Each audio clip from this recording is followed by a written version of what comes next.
안녕하세요. 저는 최근 파혼을 하고 혼자의 길을 걷고 있는 여자입니다. 그놈의 돈이 뭐라고, 대체 그 종이 쪼가리가 뭐길래 이렇게까지 사람의 밑바닥을 드러나게 만드는 걸까요? 저는 고작 숫자 몇 개 적힌 종이 쪼가리 때문에 5년간의 연애를 끝마쳐야 했어요.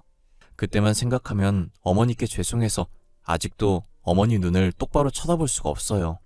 어디다 말할 곳이 없어서 답답했는데 익명으로 이렇게나마 제 답답함을 풀고 싶어서 조심스럽게 사연을 보내보고자 글을 써봅니다. 제 남자친구는 제가 대학교 2학년 때 군대를 다녀와 같은 2학년으로 복학했던 선배였어요. 저는 국문학과, 남자친구는 경영학과로 저희가 과는 달랐지만 같은 동아리라 자주 마주쳤었죠. 평소 사람을 사귈 때 저는 좁고 깊게 사귀는 편이었고 남자친구는 넓고 얇게 사귀는 편이었어요. 그래서 저는 친한 친구 외에는 다른 사람들과 어울리지 않았었고 남자친구는 두루두루 잘 지냈었어요. 사람들한테 관심이 없어서 처음에 남자친구가 그렇게 유명한 선배인지 미처 알지 못했었어요. 사귀고 나서 학교에서 주변 사람 잘 챙기고 성격 좋기로 엄청 유명했다는 걸 알게 되었죠. 소문에 걸맞게 제가 남자친구를 만나게 된 것도 친구 따라 동아리 지원했다가 아무것도 모르는 저를 너무 잘 챙겨줘서 자상한 매력에 빠지게 된 것이었거든요. 다른 선배들도 잘 챙겨주셨었지만 남자친구는 본인이 하고 있던 일도 뒤로 미루고 저를 챙겨줬었어요. 한두 번도 아니고 제가 부탁할 때마다 본인 일보다 저 먼저 챙겨줘서 저도 모르게 마음이 갔어요. 남자친구가 제게 고백하던 날 다른 선배가 먼저 제게 고백을 했었는데 생각할 시간을 달라고 했었거든요. 그러다 남자친구가 뒤늦게 고백해서 저는 고민할 것도 없이 남자친구의 고백을 받아줬어요. 학창시절 소꿉놀이 같은 연애만 해오다가 성인이 되고 처음으로 제대로 된 연애를 하는 것이었어요. 제게 어른의 연애란 무엇인가를 알려준 남자였습니다.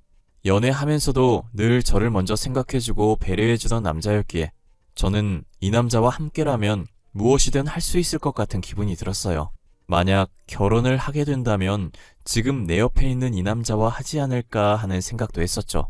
연애를 하면서 같이 늙어갈수록 자연스럽게 남자친구와의 미래를 꿈꾸며 하루하루를 보내게 됐어요. 하지만 결혼이라는 게 쉽게 생각할 수 있는 그런 게 아니었어요. 저희 집안이 금수저라고 불릴 만큼 잘 사는 것은 아니지만 그래도 어디서 무시당할 정도는 아니었어요. 부모님께서도 자수성가의 표본이라고 해도 무방할 정도로 젊었을 때부터 안 해본 일이 없었고 그렇게 모은 돈으로 각지의 체인점까지 있을 정도로 유명한 식당을 운영하고 계세요. 정말 휴지 한 칸도 아껴 쓸 정도로 힘든 시절이 있었던지라 늘 겸손하게 사시던 분들이셨죠.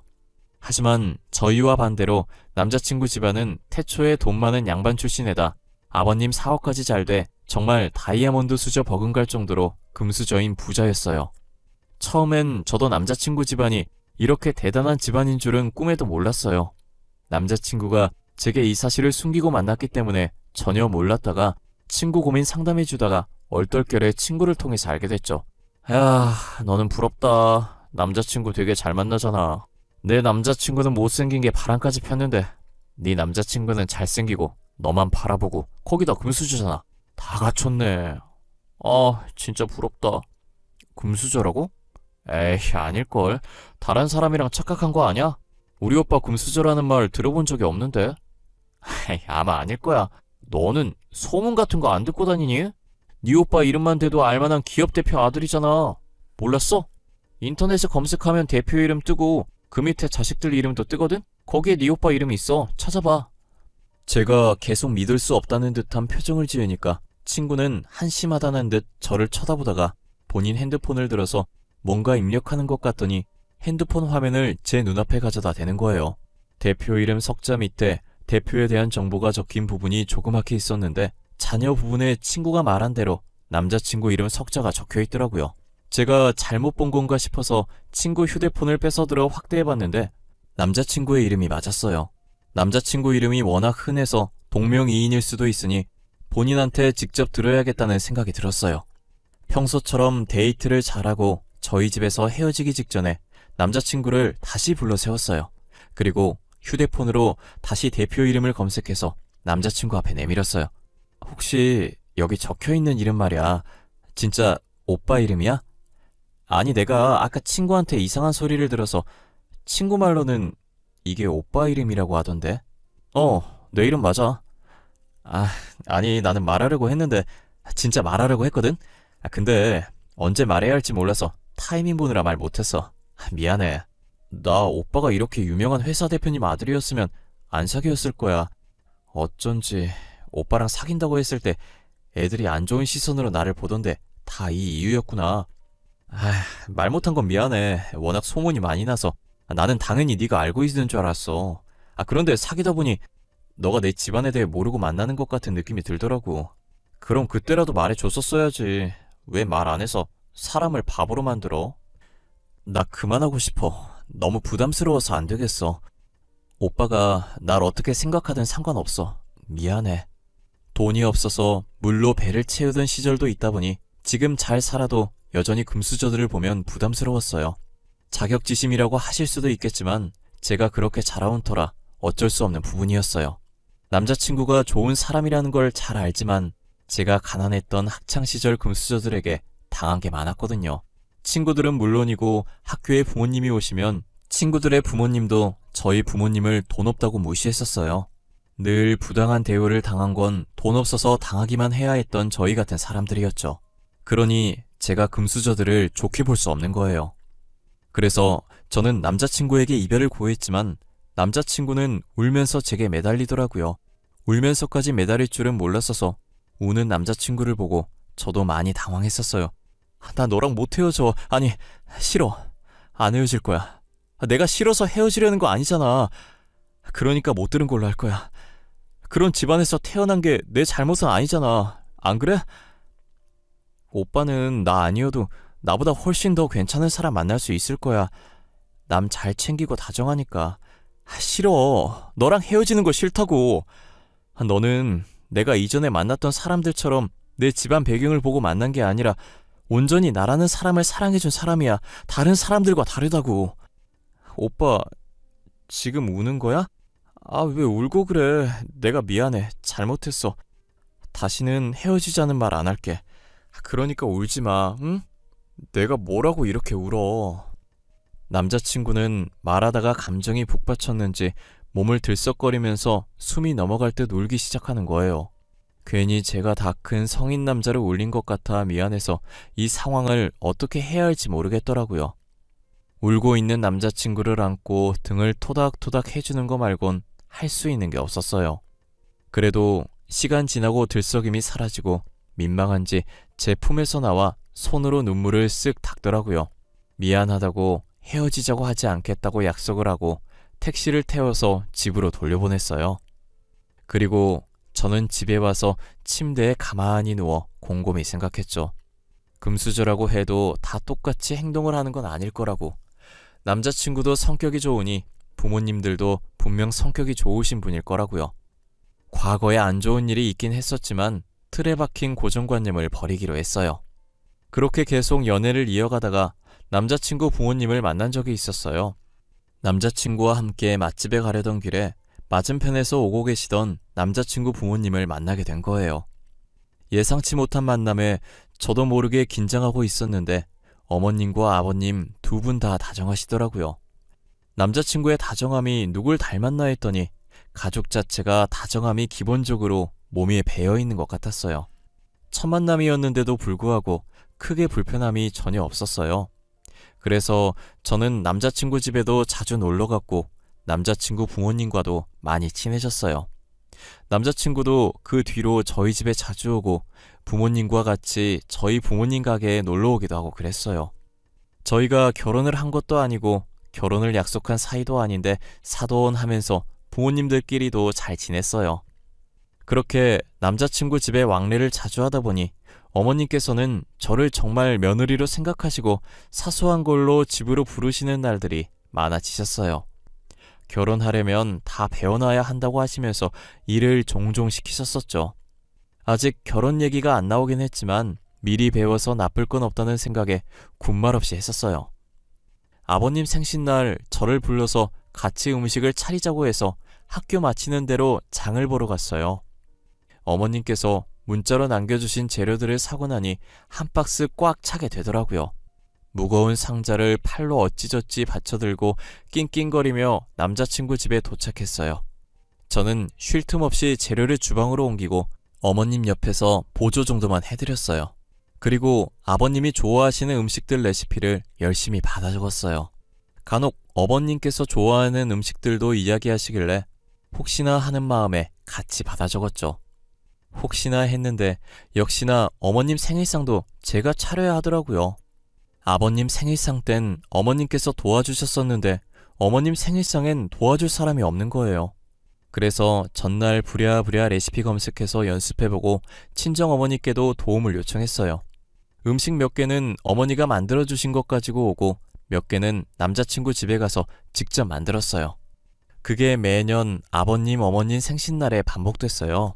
그리고 사귄 지 4년 정도 되니 꼭 생신이 아니어도 가족잔치에 저를 불러서 음식을 하라고 시켰었어요.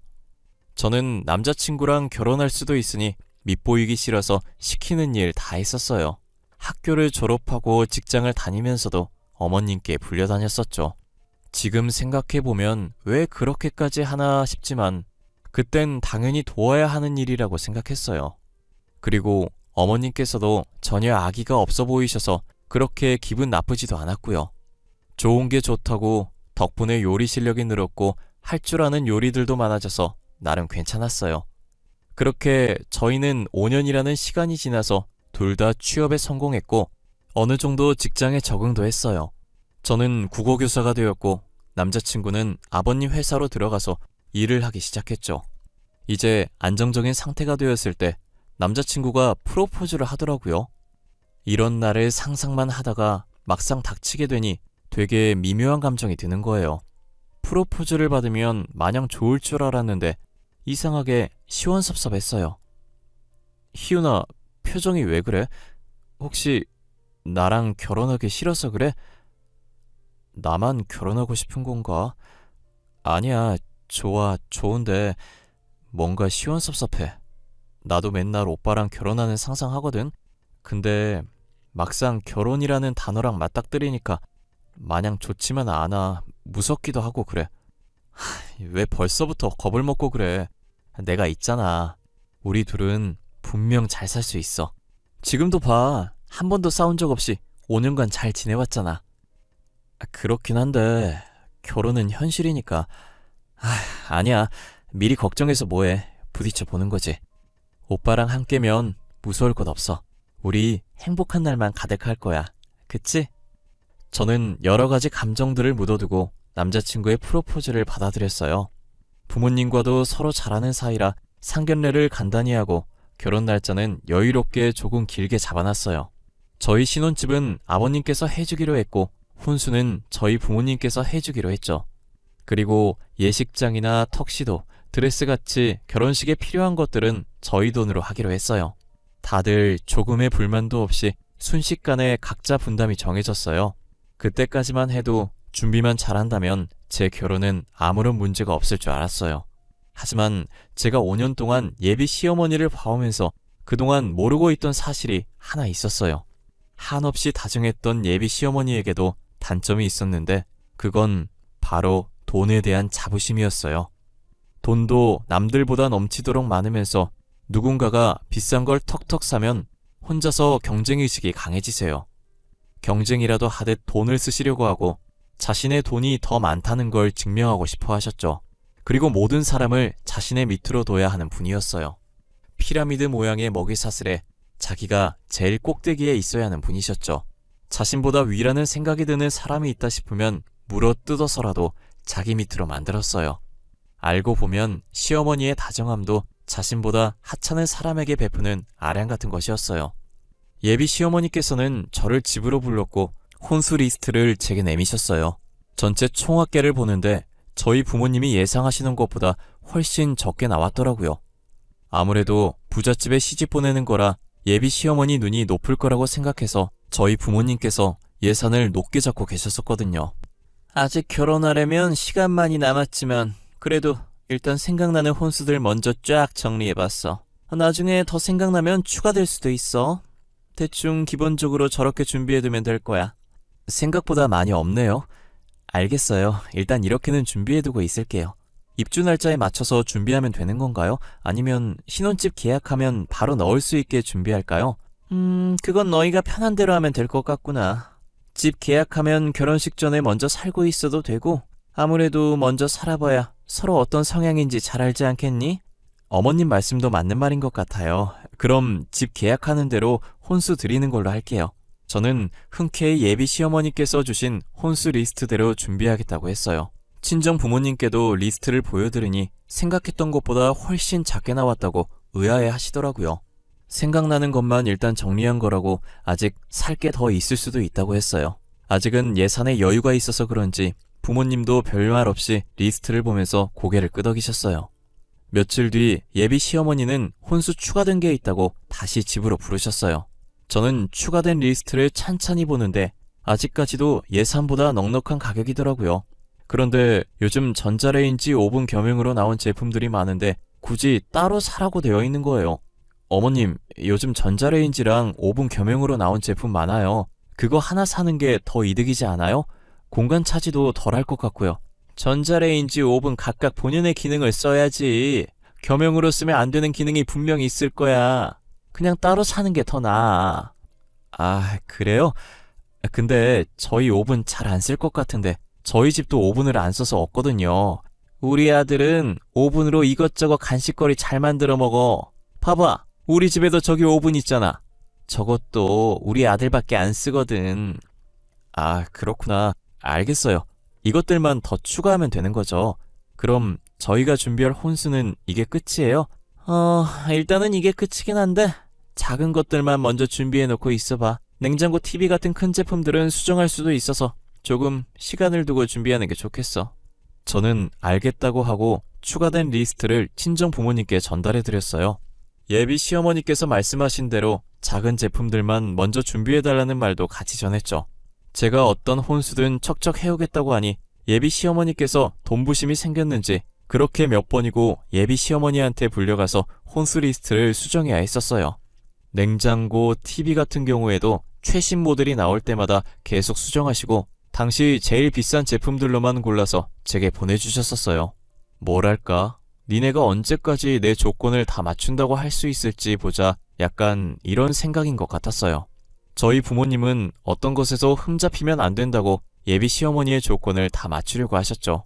몇 번이나 수정된 리스트를 주고받았는데도 여전히 끝나지 않았어요. 저희 예비 시부모님은 돈이 그렇게 많아도 그동안 가정부를 들이지 않았었거든요.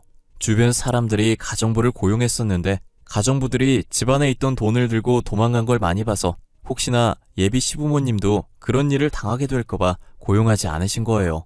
그런데 한 번은 저도 있는 자리에서 예비 시어머니께서 가정부를 한번 고용해볼까 싶다는 거예요.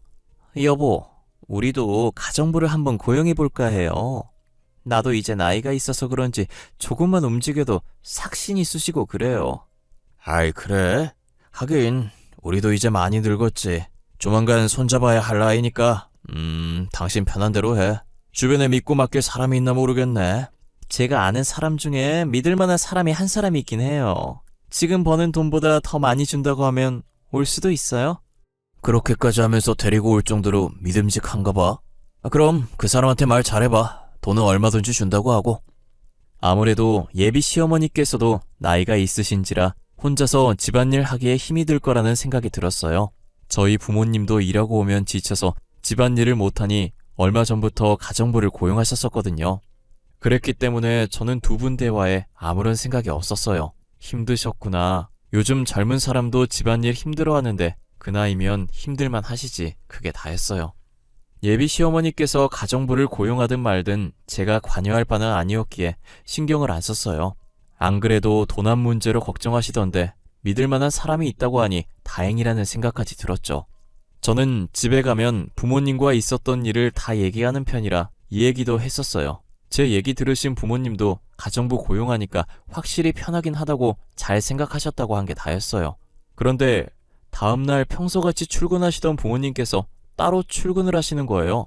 이미 어머니는 출근하고 안 계셨고 아버지는 가게에 나갈 채비를 하고 계셨죠. 아빠, 왜 오늘은 아빠 혼자야? 엄마는? 엄마 먼저 갔어? 오늘 무슨 단체 손님 있어? 가끔 단체 손님 있을 때 따로 출근하시잖아. 아, 그게 너네 엄마 당분간 다른 곳에 일해주기로 했어. 급한 일인지 도와달라고 했다네. 어차피 직원 많으니까 내가 그렇게 하라고 했어. 아, 그래? 많이 급한 건가 보네. 어제까지만 해도 그런 말 없더니 어제 밤늦게 갑자기 연락이 왔더라고. 그래서 가라고 했지 뭐. 아빠, 지금 나가야 해서 먼저 나갈게. 우리 딸도 오늘 파이팅하고 학생들 잡지 말고. 아니, 내가 언제 학생 잡았다고 그래. 나같이 착한 선생님 어디 있다고. 다들 나랑 수업 듣고 싶어서 난리거든. 담당반 바꿔달라는 애들도 있거든. 제가 어머님 어디 갔냐고 묻자 아버지는 많이 당황해하는 듯해 보였어요. 그러더니 다급하게 옷을 챙겨 입고 제게 되도 않는 농담을 하면서 집을 나섰죠. 도둑이 제발 저린 것 마냥 도망가듯 나가는 아버지의 행동이 의심스러웠어요. 퇴근 후 집에 와서 어머니께 무슨 일 하냐고 물어보았지만 몰라도 된다고 피하시더라고요. 어머니도 아버지도 제게 숨기는 게 있는 것처럼 굉장히 수상했어요. 하지만 얼마 지나지 않아 어머니께서 무슨 일을 하시게 됐는지 제게 들키게 되었어요. 저는 퇴근길에 새로 생긴 과일집이 있길래 보다가 예비 시어머니 생각이 나서 평소 예비 시어머니께서 좋아하던 과일들을 사서 집에 깜짝 방문을 했어요. 현관문을 열고 시어머니를 몇 번이나 불렀는데도 안 나오시길래 집에 안 계신 것 같아서 과일을 냉장고에 넣고 나오자 싶어서 주방으로 향했어요. 그런데 주방에 익숙한 실루엣의 여자분이 앞치마를 입고 서 있는 거예요. 이번에 오신 가정부신가 했는데 체형이 저희 어머니와 너무 비슷하더라고요. 설마 하는 마음에 걸음을 멈추고 그 자리에 서서 엄마라고 불렀어요. 가정부는 깜짝 놀라하며 하던 걸 멈추고 몸이 굳어있길래 제가 가정부 가까이 다가갔어요. 엄마? 엄마 맞잖아. 엄마가 여기 왜 있는 거야? 앞치마는 왜 입고 있는 건데? 아, 설마. 아니지? 내가 생각하는 그런 거 아니지? 엄마가 이 집 가정부야? 아니, 희훈아, 그게 있잖아. 사돈께서 가정부가 오늘 못 온다고 했다고 하셔서 오늘만 봐달라고 하시길래 딱 오늘 하루만 대신 해주고 있었던 거야. 거짓말 치지 마. 내가 바본 줄 알아? 엄마 왜 딸을 바보로 만들어? 며칠 동안 아빠랑 따로 출근했더니 여기서 일하고 있었던 거지. 그치? 어머, 아줌마, 주방이 왜 이렇게 시끄러워요? 욕실까지 소리 지르는 소리가 다 들리잖아요. 아가, 너 언제 왔니? 지금 이 상황 어떻게 된 거예요? 그리고 저희 엄마가 왜 아줌마예요? 하나도 빠짐없이 다 말하세요. 집 다 엎어버리기 전에. 당장요. 저희 어머니한테는 가정부 노릇시키고는 자기는 여유롭게 샤워나고 있었더라고요. 어머니가 이러고 있는 줄도 모르고 저런 사람 먹일 거라고 과일 사온 제가 너무 한심했어요. 저번에 예비 시어머니가 가정부 얘기하면서 믿을 만한 사람이라고 했던 게 저희 어머니였어요. 사돈이니 돈 들고 훔칠 위험 적다고 생각했던 것이었죠. 거기다 돈부심 장난 아닌 자기가 내미는 값비싼 혼수들을 고작 식당이나 운영하는 집안이 떡하니 해온다고 하는데 얼마나 짜증났겠어요. 이런저런 이유로 저희 어머니를 자기 발 아래에 두기 위해서 가정부로 고용하신 거예요. 저희 어머니는 혹시나 자신이 거절하면 앞으로 제 결혼 생활이 안 좋아질 것 같아서 제안을 받은 거고요. 아줌마라고 불렀던 건 공과 사를 구분하자고 예비 시어머니께서 먼저 그렇게 하자고 했대요. 예비 시어머니 말만 들어도 정말 너무 화가 나는데 그보다 더 화가 나는 건 뭔지 아세요?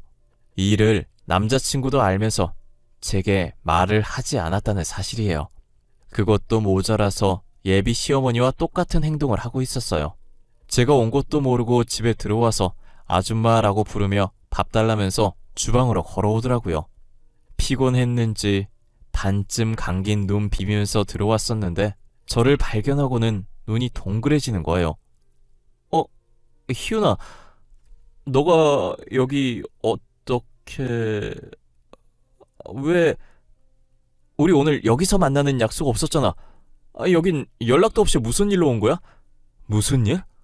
내가 언제는 무슨 일이 있어야만 여기 왔었어? 니네 가족 진짜 짜증난다. 내가 이래서 금수저들을 싫어하는 거야. 돈 많으면 다 되는 줄 알고 이짓거리나 하고. 희훈아, 나도 처음에 몰랐어. 예비 장모님이 가정부로 오실 줄 몰랐다고. 집에 와보니까 예비 장모님이 계셨었고 이미 우리 엄마랑 얘기 다 끝났다고 해서 너랑도 이 얘기 다 끝난 줄 알았어. 그 입 다물어. 변명 같은 거 듣고 싶지 않으니까. 그리고 네 입에서 구린내 나. 입 닫아. 아줌마 이러고 있네. 진짜 어처구니가 없어서. 엄마, 앞치마 벗어. 집에 가자. 제가 어머니를 데리고 나가려고 하자 예비 시어머니께서 방 안에 들어가더라고요. 그러더니 저희를 따라 나와서 두툼한 돈봉투를 어머니 손에 쥐어주더라고요. 끝까지 실망감을 안겨주길래 너무 어이가 없어서 저도 모르게 실수가 나왔어요. 그리고 어머니 손에 쥐어진 돈봉투를 제가 뺏어들었고 그대로 시어머니 면전에 던져버렸어요. 두툼해서 꽤나 타격감이 갈 거라고 예상했는데 역시나 아픈지 코를 부여잡더라고요. 그리고 돈봉투는 터져서 돈들이 땅을 이리저리 뒹굴고 있었어요. 주변에서는 돈을 보고 주우려고 다가왔고 예비 시어머니는 그렇게 돈 많은 척 유세를 떨더니 허겁지겁 떨어진 돈을 주기 바쁘더라고요. 혼자 보기 너무 아깝길래 그 모습을 열심히 촬영해주고 집으로 돌아왔어요. 집에 와서 씻고 나왔는데 남자친구에게 연락이 와 있더라고요. 부재중이 몇 개 찍혀 있고 제가 전화를 받지 않자 문자를 여러 개 보낸 듯 했어요. 5년이나 사귀었는데 어떻게 그렇게 매정하게 갈 수 있냐는 내용들이었어요. 저는 답할 가치도 못 느껴서 대꾸도 안 하고 폰을 덮어버렸어요. 그 뒤로도 몇 번 연락 왔었는데 싸그리 다 무시했어요. 저랑 그렇게 헤어지고 전 남자친구가 부잣집 여자와 선을 본 것 같더라고요. 저는 전 남자친구가 잘 되는 꼴이 보기 싫어서 예비 시아버지 회사 익명 사이트에 그 집안의 본 모습을 익명으로 올렸어요. 저희 어머니 가정부 사건도 제가 다 녹음하고 있었거든요. 그 녹음본이랑 돈 줍는 예비 시어머니 영상까지 다 올렸어요. 당연히 명예훼손으로 고소당할 준비까지 다 하고 올린 글이었어요. 그래도 자식들이 한 짓이 쪽팔린 건 아는지 고소까지는 안 하더라고요. 대신 제가 쓴 글 좀 삭제해달라고 난리였죠. 자기 아들 앞길 망칠 생각이냐며 제 글 때문에 부잣집 여자와 헤어졌다면서요. 저는 여자 앞길 생각해서 적은 것이었는데 헤어졌으면 다행이라고 앞으로 다른 여자들 앞길 생각해서 글은 못 지어주겠다고 하고 끊어버렸네요. 세상은 돈만 있다고 살아갈 수 있는 것이 아닌데 어리석은 사람들이 왜 이렇게 많은지 모르겠어요. 전 남자친구를 만나며 금수저에 대한 제 고정관념을 깨버릴 기회였으나 오히려 더 독이 되어버렸네요. 있는 사람들이 더한다는 말이 딱 전 남자친구 집안을 보고 하는 말 같네요. 저는 돈 많은 사람과 돈 없어도 됨됨이 괜찮은 사람 중에 고르라고 하면 후자를 고를 것 같아요. 돈 없이 착한 사람은 만날 수 있지만 돈 많고 인성 덜 된 사람은 절대 만날 수 없어요. 언제 제가 다시 새 출발을 할 수 있을지는 모르겠지만 만약 새 출발을 하게 된다면 집안에 돈이 있든 없든 사람 됨됨이가 된 집안에 시집가고 싶어요. 제 사연은 이쯤에서 끝마쳐 보려고 합니다. 여러분들도 돈이 다가 아니라는 걸 제 사연을 통해 아셨으면 좋겠어요. 그리고 주변 사람들에게 자신이 어떻게 행동하고 있는지 돌아보는 시간이 됐으면 합니다. 지금까지 제 이야기 들어주셔서 감사하고 늘 건강하시길 바랄게요. 감사합니다.